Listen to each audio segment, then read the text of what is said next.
Hello there, Divyam this side. ये civics के chapter federalism का थर्ड लेक्चर है। दोस्तों, हमने फर्स्ट लेक्चर में पढ़ा था कि फेडरलिज्म क्या है और उसके कुछ की फीचर्स के बारे में। सेकेंड लेक्चर में हमने पढ़ा कि हम इंडिया को फेडरल कंट्री क्यों कहते हैं। ये लेक्चर 3 है और इसमें हम बात करेंगे कि हम फेडरलिज्म को कैसे प्रैक्टिस कर सकते हैं। दोस्तों, फेडरलिज्म की सक्सेस के लिए एक चीज बहुत इंपॉर्टेंट है, वो है कॉन्स्टिट्यूशंस में प्रोविजंस होना। पर ये फ्रेंड्स सफिशिएंट नहीं है, साथ में हमें कुछ और चीजें भी चाहिए जिसकी वजह से फेडरलिज्म सक्सेसफुल रहता है। इंडिया में अभी तक फेडरलिज्म सक्सेसफुल है और उसके पीछे हमारा क्या रीजन था? वो था डेमोक्रेटिक पॉलिटिक्स का नेचर।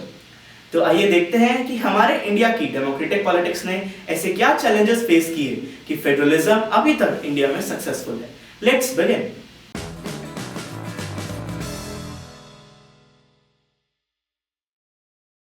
इंडिया की डेमोक्रेटिक पॉलिटिक्स का सबसे पहला और सबसे बड़ा चैलेंज था स्टेट्स को फॉर्म करना। 1947 से लेकर आज तक इंडिया में बहुत सारे स्टेट्स फॉर्म हुए, कुछ स्टेट्स वैनिश भी हुए, नेम्स, एरियाज और बाउंड्रीज चेंज होती रही। 1947 में स्टेट्स को लैंग्वेज के बेसिस पर फॉर्म किया गया। उस टाइम ये इसलिए किया गया कि सेम लैंग्वेज बोलने वाले लोग एक साथ मिलकर रहे। हर स्टेट को लैंग्वेज के बेसिस पर डिवाइड नहीं किया गया, कुछ स्टेट्स को उनकी ज्योग्राफी या कल्चर के बेसिस पर भी डिवाइड किया गया। इसके एग्जांपल्स हैं झारखंड और उत्तराखंड। हमारे कंट्री के लीडर्स को ये डर था कि इससे हमारा कंट्री डिसइंटीग्रेट ना हो जाए। पर दोस्तों, अभी तक के एक्सपीरियंस से हमें पता लगता है कि लैंग्वेज के बेसिस पर स्टेट्स की फॉर्मेशन से हमारा कंट्री और यूनाइट हो गया, और तो और हमारे कंट्री की एडमिनिस्ट्रेशन बहुत इजी हो गई। तो फ्रेंड्स, ये था डेमोक्रेटिक पॉलिटिक्स का पहला चैलेंज। सेकंड चैलेंज जो हमारी इंडियन डेमोक्रेटिक पॉलिटिक्स ने फेस किया वो था लैंग्वेज पॉलिसी। इंडिया में हिंदी को ऑफिशियल लैंग्वेज बनाया गया, पर नेशनल लैंग्वेज किसी को नहीं बनाया गया। कॉन्स्टिट्यूशन में 21 अदर लैंग्वेजेस को भी रिकॉग्नाइज किया जाता है और उनको कहा जाता है शेड्यूल्ड लैंग्वेजेस। इंडिया में श्रीलंका जैसा सिविल वॉर नहीं हुआ, पावर इक्वली भी शेयर की गई और हर लैंग्वेज को भी रिकॉग्नाइज किया गया। तो फ्रेंड्स, ये था इंडियन डेमोक्रेटिक पॉलिटिक्स द्वारा फेस किया गया सेकंड चैलेंज। अब बात करते हैं सेंट्रल गवर्नमेंट और स्टेट गवर्नमेंट के रिलेशंस के बारे में।